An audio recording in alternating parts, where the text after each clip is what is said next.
supervillains. God Chokeslam from Skeletor! We have your favorite superheroes.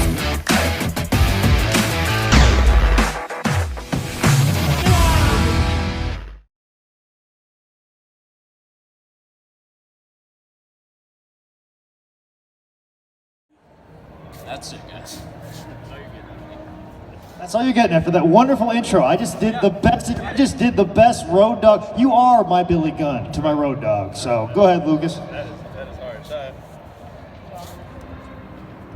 There we go. Hi, I'm Lucas Calhoun. Been wrestling for a long time, mostly doing a really terrible honky tonk man impression. And now I'm here at FSCW being Wreck-It Ralph. Hello. Is this hello? They'll adjust to you. He's over there right now. Hello. There you go. See? Hi, I'm Veda Scott. I love doing FSCW, so I'm pumped for this weekend. I walked into this panel not knowing what it is, but I'm glad it's talking because I can do that. Well, don't worry, I got it covered. It's gonna be all talking. I'll lead everybody through it. I'm a longtime veteran of this how to cut a promo. It's quite fun. So like I said, if you're listening to this voice, come on over. We'll cut a promo eventually, but before we do, we'll have a little bit of discussion here. You know, we're all professional wrestlers. We all cut a promo before. Can you guys just tell me, as a fan, growing up, who were your favorite promo people and why? I was always a fan of Flair. I mean, that's the easiest one. But as a child, he was the ultimate bad guy. He was exactly who I wanted to hate, and he did the best job at it. I was literally just having this discussion with a wrestling group chat that I'm in about like top 5 talkers of all time. And I kind of lump a lot of the guys from kind of the mid 90s in together, right? The Austins, Rock, Mankind, it's pretty solid. I remember as a kid really being captivated a lot by Jake the Snake Roberts because he just had a different like tone and cadence than anybody else that was really like cutting promos at that time. So those guys really kind of stand out to me. Kind of like in that same respect, I've always really admired people that can cut promos that are kind of like just maybe nonsense, but they're drawing people in with just like how they speak and their charisma. Like, I don't know if I would call The Ultimate Warrior a great promo, but like a great, like the promotional aspect of it, like that sort of thing. Of course, huge Macho Man fan, but so much of what he said just like it. For me, my personal style for promos is like very much involved in, I'm a writer, so it's very much involved in like the words and how I put words together and what I actually say, like the actual content. And so I've always really admired people that like the content, maybe not so important, but they get like a couple like good catchphrases out to like a Macho Man, like a Warrior. I think honestly though, when I was growing up, my favorite promo, like the person that made me want to talk in pro wrestling was Steve Corino. Yep. Excellent choices all from the people. Like me personally, I've always been a big fan of like territorial wrestling, where guys had to cut an interview just to talk people into the building. Like Caleb mentioned Flair. Like Flair would get you so mad that you want to see him get his butt kicked, but he was very entertaining as well because you're producing a television show. Much like Veda was saying, you want to have that content, but also too you got to push forward selling those tickets, and that's what I always find it fascinating, that line between art and commerce when it comes to cutting a wrestling promo. Like I have to get the information out, and it has to be entertaining, but it has to captivate you in a certain way to have you buy a ticket to come see me, as opposed to, that was a great promo, moving on, or scrolling down or scrolling up, especially now in this era of social media. But as far as like guys today, who are you think some of the best guys cutting promos today? We've talked about who you saw as fans, but like as somebody who's a contemporary of yours, who's somebody that like, oh, I pay attention to this guy when he gets a camera in front of him. Probably top 2 for me right now, I think are Eddie Kingston and Jimmy Jacobs. Kingston, just like every word out of his mouth is just dripping with passion. Like the man, I don't think has ever cut a boring promo in his entire life. And Jimmy Jacobs, God bless him, he is an insane genius. And I think some of his promos are kind of the most like artistically well crafted that I've heard in years, I think, at this point. So I think those two guys are probably two that I watch most closely these days. Honestly, I think the thing that we're like missing right now in pro wrestling are really, really good promos. So I think there was like a period of time where like that was super hot, and now sometimes I have trouble coming up with someone who like I will always watch what they say. In Europe, there's a couple people right now that are really working hard, less about like what they say and how they present it. And I think not to like get away from what we're talking about too much, but like the next generation maybe of promos is like in the presentation, because it's a lot easier to film and edit things, and I'm interested in that. And like, yes, like the words and the charisma is important, but I'm kind of interested in how people are using technology to maybe like sweeten the fact that maybe they aren't like naturally like the best talker or like the most seasoned talker, but they can use how they edit a video or how like they put together a package to really elevate their promos. Debbie Keitel is a women's wrestler in Ireland, and she's like doing these really interesting promo packages. Like I said, in Europe, there's a bunch of people that are filming really cool stuff, and I think that's kind of where my interest is right now, in seeing how people can like elevate their talking through like editing and video. Yeah, it's almost like you don't just have to cut a promo anymore. You can almost have like your own web series or vlog or podcast. There's so many other ways to just talk nonstop to people and get their attention.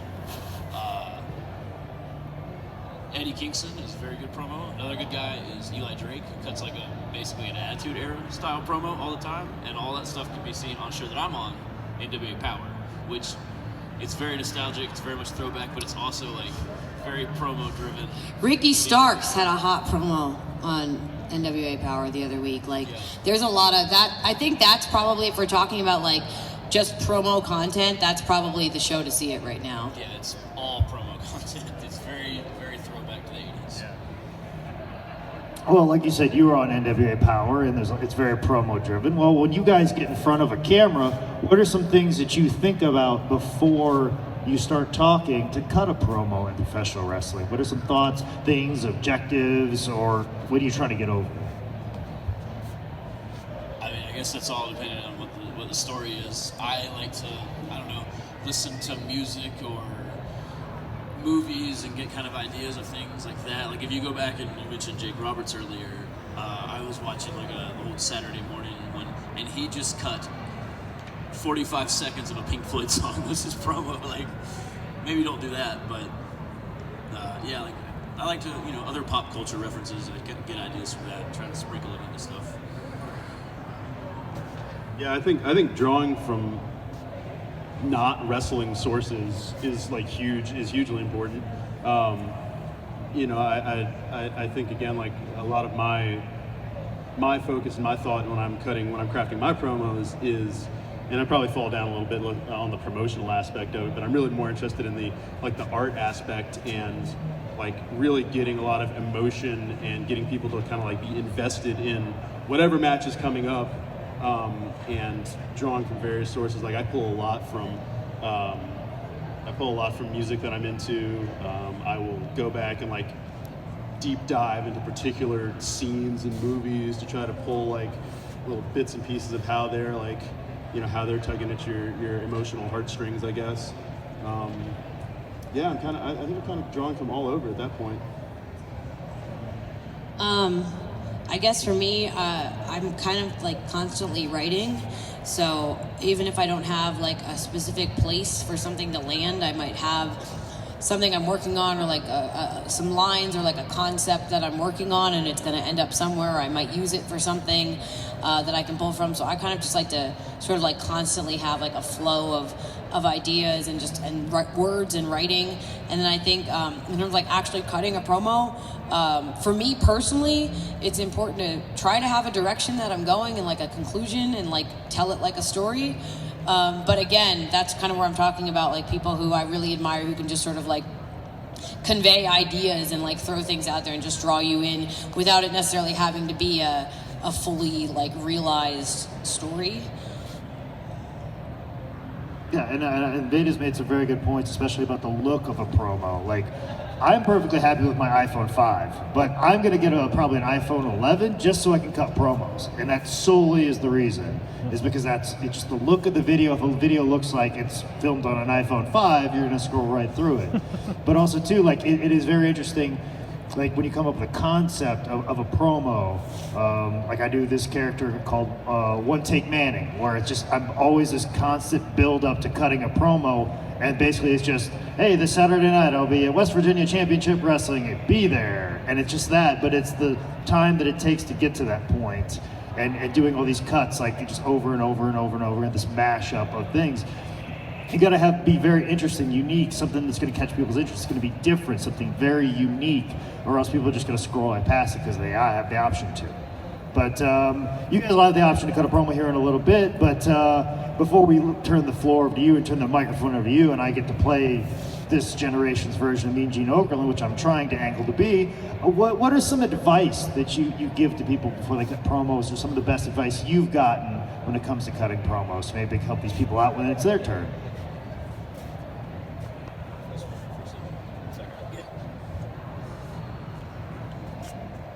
Probably the best, I think the best advice, or the most interesting way that I've heard promos kind of like described or kind of sold to me, is building up a little bit of uncertainty in the match. So if I'm gonna wrestle Caleb's a phenomenal wrestler. I'm maybe not so great, but I'm pretty strong. Maybe I can outmuscle whatever he's trying to pull off technically, you know. And I want there to be an element of uncertainty. If either one of us is going to win, I'm pretty confident that I can do it, but Caleb might just beat me. Now you're more invested in tuning into the match to kind of see what might happen, as opposed to me being like, yeah, I'm just going to punch Caleb in his face 1,000,000 times, and then I'm going to pin him, and we're done. Something I found really effective for me in terms of pacing a promo is to think of it, and again, not to go back too much to like how production is done, because of course this is for like a live audience, but also kind of thinking in terms of pacing, in terms of sound bites. Like if I'm going to cut this promo and you're going to film me doing this promo in the ring, I sometimes think about like, okay, well, what if this promo is going to be used in a video package, and I want like concise, specific sound bites and lines that stick out and can be reused. So sometimes that involves repetition and really just hammering points. So it's not just rambling on like speaking, although that's some people's promo style and that worked for a lot of people. But in terms of like a live, maybe an in-ring promo, I oftentimes try to think about, again, how could this maybe be cut up into sound bites to make sure that I kind of just keep hitting points that we want to come back to later. And I sort of think about how it might be reused in a video. That's probably like kind of on yours, is like the economy of the words, of just not saying 1,000 words in a row. People kind of get lost in your long ass monologue that they don't really care about. Like just making everything that you say matter, you know? Yeah, and also too, like, so I kind of jump on what you were saying, Lucas, was about here's a common rule, is if you're wrestling somebody, don't say that this guy is awful. Like, oh, he's so awful, he's so bad, he's so awful, he's so bad, and I'm going to beat him. Well, if you beat him, you beat a guy who's awful and bad. The key is to build that guy up, make him seem credible, so that way when you beat him, it's like you beat somebody as opposed to you beat a nobody. But that's also a thin line as well. You have to have some sort of tension, but not run down an individual. So, those are just some things to think about here. So now we've got to the point where I'm going to turn it over to you guys, and I'll come out to you. You'll cut a promo directly at our panel here. So who wants to go first? Who wants to cut a wrestling promo here at the FSCW Arena? You seem excited. Do you want to cut a promo already? I forgot it was a promo panel. I just came to watch. Oh, you just came to watch. You came to watch somebody else embarrass themselves. That's what you did. Who wants to get up here? Man in the back row. Back row? You right here? You look like a talker. You look like a talker, sir. Oh, you got to stand up for this. You got to stand up. You don't sit down for wrestling promos. All right. What's her name? Jamal. Jamal. Who is your favorite wrestler? Of all time? Macho Man. All right, Macho Man. All right. Well, tell you what. This is what's going to happen. You're going to cut a promo on the Macho Man Randy Savage. Ricky Steamboat couldn't make it to Pontiac Silverdome. Traffic was too bad. You're wrestling Macho Man Randy Savage. WrestleMania 3, largest crowd of all time, 93,000 people, and nobody will ever dispute that. So, we're going to go this. I'm going to do your Mean Gene Okerlund. We're going to be a bit of a throwback here. Then we'll go from here. Ladies and gentlemen, welcome to Pontiac Silverdome. This is Mean Gene Jake Manning in the back. And we had a little card subject to change. Macho Man Randy Savage was scheduled to face Ricky the Dragon Steamboat. Ricky couldn't make it. His wife told him he couldn't come. But instead, stepping in the ring with Macho Man Randy Savage, we have a man simply known as Jamal. Please tell the people at home watching on pay-per-view what the Macho Man has in store. Well, you know, I've been watching the Macho Man recently, and I've seen what he's been doing. It's impressive. It really is. He comes out, he's bigger than he seems, he gets in the ring, and he's awesome. The man can do almost everything. But what he can't do is beat me. Now, I've traveled the world, I've wrestled some of the best, I've lost to some, I've beaten more. But what I will do at WrestleMania tonight is show the Macho Man what it's like to be in the ring with a real pro wrestler. I don't have any patience for his gallivanting around, dancing as if this is some type of pomp and circumstance situation. This is pro wrestling. When you step between those rings, those ropes there, you come prepared to put your life on the line. I'm ready. Is he? Strong words from a strong man. Let's go down to the ring. Awesome job. Do you do a walk-off now? And you didn't even want to talk. Awesome job. Give him another big hand, ladies and gentlemen. Well, you guys want to talk about all the good things he did? Because I don't think you can find any bad things about that. I love that. I'm a little concerned that you want to murder the Macho Man. Yeah, you did promise a legit murder, but a little worried about that. But man, that was great. No, that was phenomenal. I love the line about lost to some, but beaten more. That was incredible. I appreciated you tying pomp and circumstance into the promo. My only small little bit of critique is that maybe a little bit stronger start, but yeah, I'm on board. I want to see you fight. I want to see you fight Macho now. Veda, this is Caleb. I was saying to Lucas before you started talking that probably my favorite promo of all time is the Macho Man promo that comes off the match with Steamboat at WrestleMania 3, the cream of the crop promo. So I had some reservations about you stepping in here, but I think you did really well. No, and that line was great. That line was great. A+, man. Better than I'm gonna do. You want to take my spot tonight? Oh, but tremendous start. Way to kick it off. Who else wants to cut a promo? Like I said, we have a time machine. We can go anywhere you want, anywhere in the past, anywhere in the future, wherever you want to go. Who wants to cut a promo? What about you, sir? Come on. You seem very enthusiastic right here. You're excited for the event? You're going to be here at 6 o'clock tonight for FSCW? Oh, don't worry. Bring your grandma. She'll love all this. She loves wrestling, and I want to, but... Well, if she loves Skeletor wrestling, it's double plus. All right, this man right here. All right. You were at the referee panel yesterday, right? All right. No, just like I said, you got to stand up to do this. You ain't no sitting down promos. All right. So, what's your name? Derek. All right, Derek. Who is your favorite wrestler? Probably John Moxley. Okay. All right. Well, I'll tell you what. Plans have changed. Cards subject to change, especially this weekend. You know, we gotta get to this promo as quick and fast as possible. Because come to find out, Kenny Omega, he got way more money to go wrestle in the Tokyo Dome this weekend. So he will not be able to wrestle John Moxley at full gear this weekend. Derek, you gotta get on a plane. And you gotta fly to Baltimore to take on John Moxley. And cards subject to change again. In a hardcore match, street fight, anything goes. So Derek, are you ready to cut this promo? John, I know you're famous for your death matches in FSCW. Or your performance in WWE wasn't that good, to be honest. But now you're like old. you can beat Kenny Omega, former best wrestler in the world, in New Japan and all the Bullet Club. But can you handle me? You have all this attention on Kenny Omega, you can get distracted very easily. And now, maybe you can get a dirty deed or something. Maybe it's my time to shine and your time just to crumble in the dust.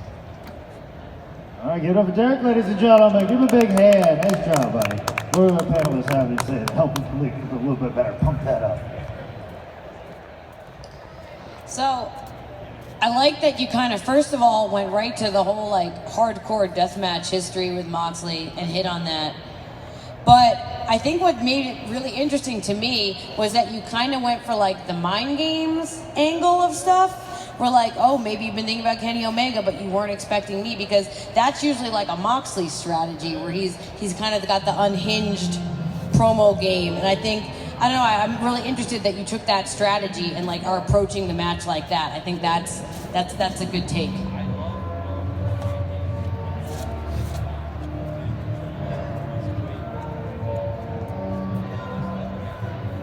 Yeah, Triple H, Undertaker, and all those like wrestlers are famous with the mind game. I love it. Yeah, I really dug that you like almost took like a real life fight aspect to it, where you've been prepping and training for Kenny Omega this whole time, but like, you know, now we're gonna switch it up and you're not ready for this. I really enjoyed that. Also, like, really dig the bringing in and knowledge of like the history that these guys have. I think that was super cool. I appreciate that you shot on him a little bit there in the middle. WWE, not so good there, but you know, you brought it back around. Just give him a little dig, you know? Just let him know he's good, but you know, you can still suck it. But you brought up a point that we kind of alluded to, but like didn't exactly say, like in terms of like making your promos interesting and making them stand out, is kind of using the circumstances of the match. So it's not just you know, hyping up a match and talking about it. Like you use the situation of you just got put in this match last minute, so that became sort of the framework of the promo. And I think that's something important that we always need to keep in mind, that like, you know, we wrestle hundreds of matches a year and you see hundreds of promos a year, and what can make it unique is sometimes just really calling upon the unique circumstances of whatever that particular match is going to be. Yeah, I thought it was really strong. The only thing, again, you know, the only small critique that I might have is change the volume and tone of your voice at points, and just, you know, so that way you can emphasize like various bits that you really want to drive home. But other than that, yeah, really solid content. Oh, very good, very good. Who else wants to cut a promo? You guys are sitting in the front row. You guys want to cut a tag team promo as a team? You had to check with the captain of the team. That's what it is. You want to do that? So come on up. You got to stand up. All right. What's your name? Both of your names? Nate. Jack. Nate and Jack. You guys want to got a tag team name you can deal around?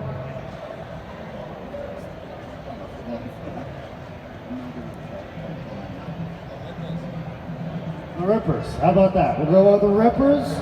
What are you guys' favorite tag team? Like your WWE, AEW? Like what do you guys watch?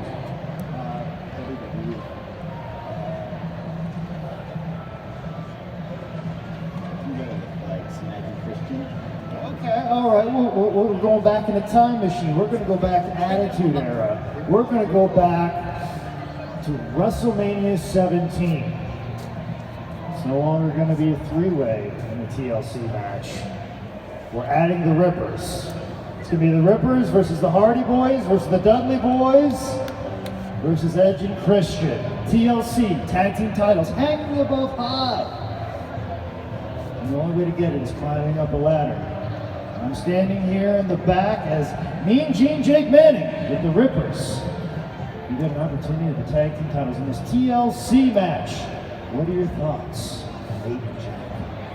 Well, one of my fears is metal. However, I really like gold somehow. Now, I'd really like to just go up that ladder, grab those titles, because Edge and Christian, the Dudleys, the Hardys, they kind of seem a little washed, kind of just a little mediocre to me. Now, what I am interested in is ripping those tag belts bigger man in the group. You're a solid individual. It might be tough for you to climb a ladder. What are your concerns coming into this ladder match? Well, let me tell you something, Edge and Christian, and let me tell you something, Dudley boys. There's two people that are going to walk into this ring. Two people are going to walk out of this ring with titles over their shoulders. That's going to be me and this little thing here. Now let me tell you one thing. You may be big, you may be the guys that go flying through the air, and I may be the guy that stays on the ground, but let me tell you one thing.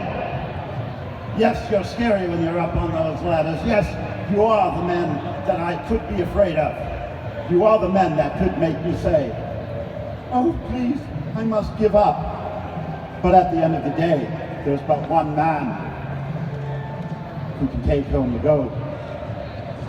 And luckily I have this partner to help me. But if it wasn't for him, I'd still win. Well, let me tell you something. Let's take it down to the ring. Panel, give it up even ahead of these guys. Give it up for the Rippers, ladies and gentlemen.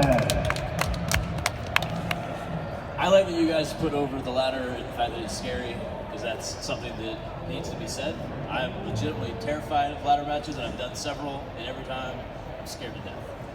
And like, if people don't know that you're scared to death, then it's not really that big like you're just climbing a ladder. But if they know, oh man, he doesn't want to do this, but he's doing it because he wants to win, it makes, it adds to it.